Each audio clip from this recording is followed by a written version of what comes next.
Guys, kumusta na kayong lahat? So, samahan niyo ako magluto ng isang napakasarap na lutong ulam na Ilocano dish.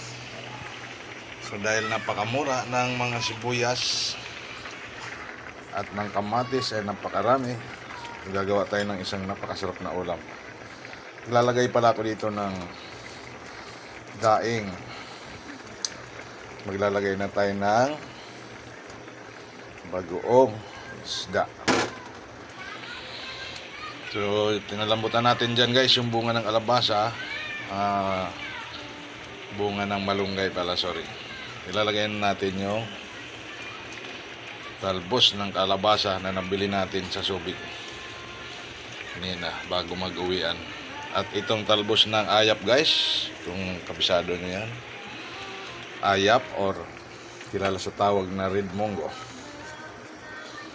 Ayap, yung maikling sitaw yan guys. So wala rin naman pinagkaiba yan sa talbos ng sitaw.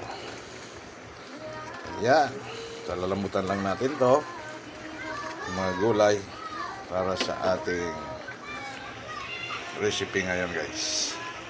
Ayan, thank you so much for watching. Sana magustuhan nyo to.